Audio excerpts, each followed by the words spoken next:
한국항공우주산업은 FA-50 경공격기의 생산 라인을 추가로 증설하고 있으며 증설이 완료된 이후에는 FA-50 경공격기의 생산량이 지금보다 2배로 증가하게 될 것이라고 발표했습니다. 이는 지난 2022년도에 폴란드와 체결한 48대 FA-50 경공격기의 초도 인도분 12대를 2023년 말까지 인도해야 하는 납기 일정과 나머지 36대도 2028년 말까지 인도해야 하기 때문인데요. 하지만 이뿐만이 아닙니다. 현재 미 해군의 신규 고등훈련기 도입 사업인 UJTS 프로그램과 미 공군에서 고등전술훈련기를 도입하는 ATT 사업, 가상적기 사업인 TSA 프로그램 등 미군에서만 약 500여 대의 새로운 고등훈련기 도입 사업이 예정되어 있습니다. 이 중 미 해군의 신규 훈련기 도입 프로그램인 UJTS 프로그램과 관련해서 지난 1월 달에 제안 요청서가 발행되었는데요. 이 프로그램은 현재 미 해군이 사용 중인 노후된 T-45 고스트호크 훈련기를 대체하기 위해 진행 중인 프로그램으로 도입 수량만 약 200대가량이나 되는 큰 규모의 훈련기 도입 사업입니다. 기종은 2023년 중 선정될 예정이고 2028년까지 전력화한다는 계획입니다. 현재 미 해군과 해병대에서는 항모용 훈련기로 T-45 고스트호크 훈련기를 사용하고 있는데요. 이 훈련기는 1988년도에 첫 비행에 성공한 이후 1991년에 공개된 훈련기로 당시 맥도널 더글러스사와 영국의 BAE 시스템즈가 공동 제작한 훈련기입니다. 총 221대가 생산되었으며 교관과 훈련 비행사 각 한 명씩 총 2명의 조종사가 탑승하고 최고 시속 1000km의 속도를 낼 수 있으며 최대 상승 고도는 42,500피트, 약 13km 정도입니다. 날개에 마련되어 있는 하드포인트에는 각종 훈련용 폭탄 및 로켓포드 등을 장착할 수 있습니다. 도입된 지 30년이 훌쩍 지난 고스트호크 훈련기는 노후도가 심각하기 때문에 이를 대체하기 위해 진행하고 있는 미 해군 훈련기 도입 사업에는 현재 카이와 로키드 마틴 컨소시엄의 T-50A 훈련기와 보잉과 사브 컨소시엄의 T-7B 고등훈련기, 이탈리아의 아에르마키사가 제작한 M346 훈련기의 경합이 예상되고 있습니다. 몇 년 전 있었던 미 공군용 고등훈련기 신규 도입 사업에서는 저가 공세를 퍼부은 보잉과 사브 컨소시엄의 T-7이 한국 카이와 로키드 마틴 컨소시엄의 T-50A와 이탈리아의 M346을 제치고 선정되었었는데요. 애초에 미 당국에서는 이 사업에 대략 163억 달러의 예산이 필요할 것으로 예측했었지만 보잉과 사브 컨소시엄은 불과 56% 수준인 92억 달러에 입찰해서 수주를 따내게 되었습니다. 이후 T-7 훈련기는 T-7 레드호크라는 제식명칭이 부여되었습니다. 레드호크 고등훈련기는 이번 미 해군의 신규 고등훈련기 도입 사업에서도 카이와 로키드 마틴 컨소시엄의 T-50 훈련기의 가장 강력한 경쟁자로 예상되고 있는데요. 지난 미 공군용 고등훈련기 도입 사업에서 지나치게 낮은 저가 공세로 수주를 따내며 재정적으로 타격을 입고 있는 미국의 보잉사가 이번에도 저가 공세를 또다시 펼칠 수 있을지는 미지수이지만 현재 레드호크의 개발 일정이 지연되고 있고 이런 개발 지연에 따른 손실액만 10억 달러가 넘는다고 알려지고 있으며 개발 지연에 따른 미 공군 파일럿의 훈련 일정까지 줄줄이 지연되고 있는 상황인 점을 감안하면 계속 저가 공세로 사업을 수주하는 게 어려울 거라는 예상도 많습니다. 또 다른 경쟁 기종인 이탈리아의 M346 고등훈련기는 러시아의 야코블레프 설계국의 야크 130훈련기를 베이스로 해서 개발된 바이패스, 터보팬, 쌍발 엔진 복자형 훈련기입니다. 이 비행기의 원형은 러시아산 훈련기이지만 이탈리아는 유럽연합의 규격에 맞게 엔진과 내부 전자장비 등을 서방제로 대폭 개조해서 유로트레이너 규격에 맞게끔 개량을 마친 훈련기입니다. 유로파이터 타이푼 전투기의 조종사 훈련을 위해서 각종 첨단 장비 및 내장 전술 시뮬레이터까지 장착되어 있어 지상관제센터에서 원격으로 전술 상황을 통제할 수도 있습니다.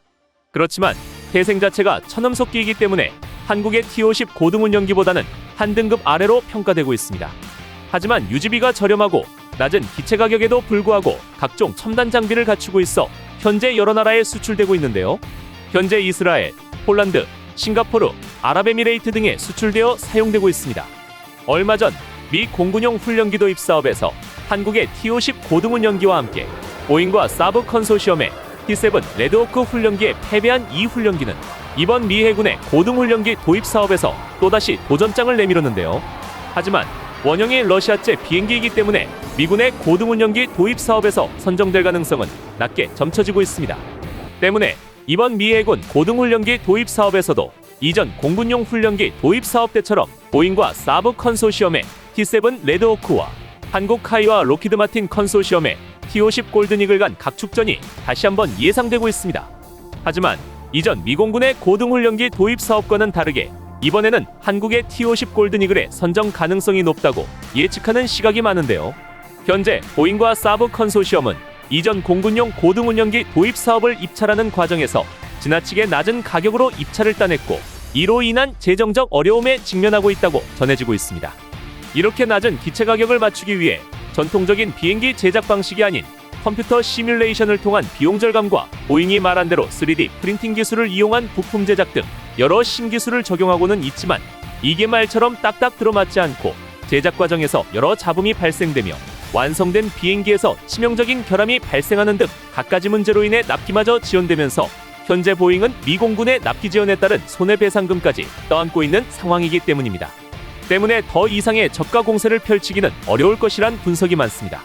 현재 보잉의 T-7 레드호크 훈련기는 양산 일정의 지연으로 미공군의 훈련기 인도가 미뤄지고 있는 상황이라 공군 내부에서도 불만이 점점 커지고 있고 납기 지연에 따른 벌과금으로 2억 8천만 달러를 미공군에 납부해야만 하는 처지입니다. 또 다른 이유로는 전통적으로 미 해군과 공군은 서로 라이벌 관계이기 때문에 각자 다른 종류의 비행기를 운용하려고 하는 경향이 강한데요. 공군과 해군의 작전 환경이 다르기 때문에 공군보다는 해군이 좀 더 튼튼한 전투기를 선호하는 경향이 있다고 합니다.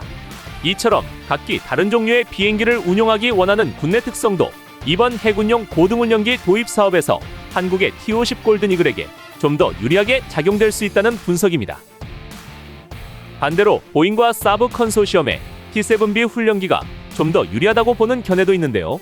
이 훈련기가 한국 T-50과는 다르게 미국에서 제작된 비행기라는 점과 T-50은 2000년대 초반에 제작된 구형 훈련기라는 점, 그리고 T-50에는 항모 착함용 테일호크가 없고 캐터펄트를 위한 설계가 적용되어 있지 않다는 점, 그리고 보잉의 경우에는 현재 미공군용 훈련기 도입 사업에 선정되어 기체 개발이 진행 중이기 때문에 여기에 더해 해군 고등훈련기까지 수주하게 된다면 규모의 경제 논리로 인해서 가격을 더 낮출 수 있는 여력이 생길 수도 있다는 주장입니다. 하지만 해군 훈련기의 경우에는 항모에 착함을 해야 하기 때문에 공군 훈련기 버전에서 여러 가지 추가적인 개장이 필요하고 이런 개장은 필연적으로 비용 상승을 발생시키기 때문에 이전처럼 파격적인 저가 공세가 어려울 수 있다는 관측 또한 많이 있습니다. 미 해군의 고등훈련기 도입 사업과는 별개로 미 공군의 ATT 사업도 현재 다가오고 있는데요. ATT 사업은 미 공군에서 고등전술 훈련기를 도입하는 사업입니다.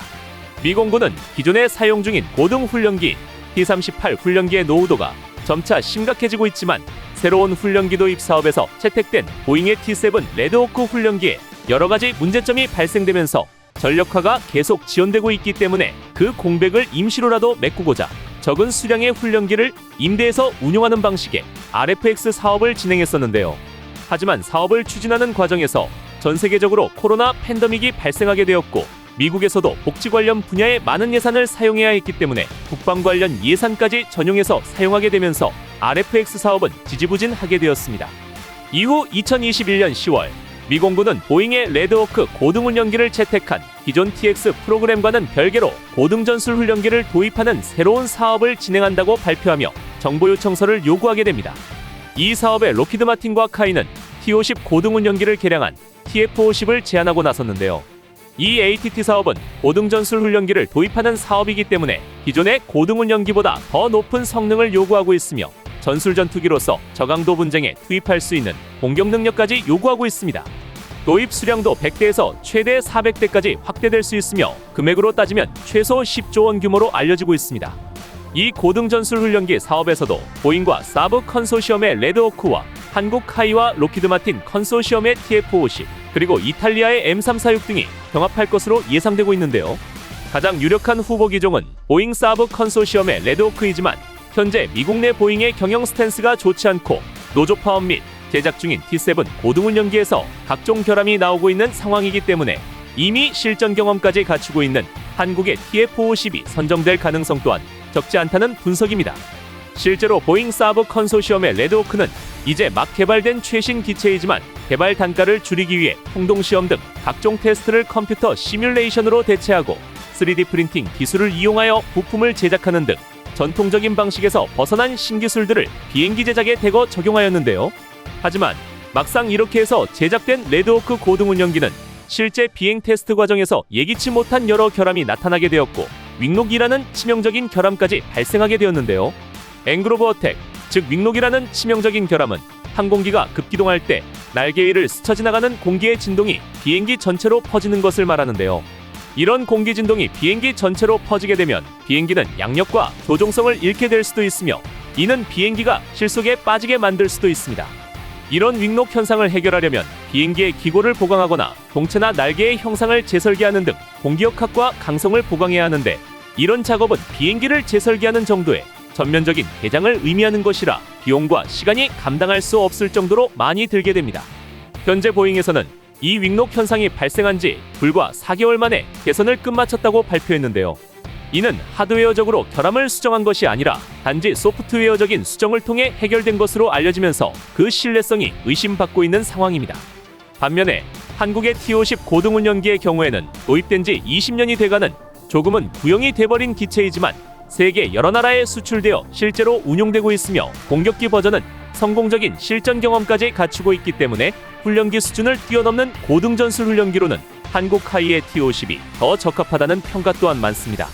미 해군의 고등운영기 도입 사업과 미 공군의 고등전술 훈련기 도입 사업에 한국의 T-50 고등운영기가 선정된다면 한국 전투기에 대한 성능과 신뢰성이 검증되는 것이기 때문에 추후 세계방산 시장에서 FA-50 경전투기와 이제 곧 실전 배치될 KF-21 보라매 전투기를 판매하는 데 있어서도 상당한 어드밴테이지를 갖게 될 것으로 분석되고 있습니다.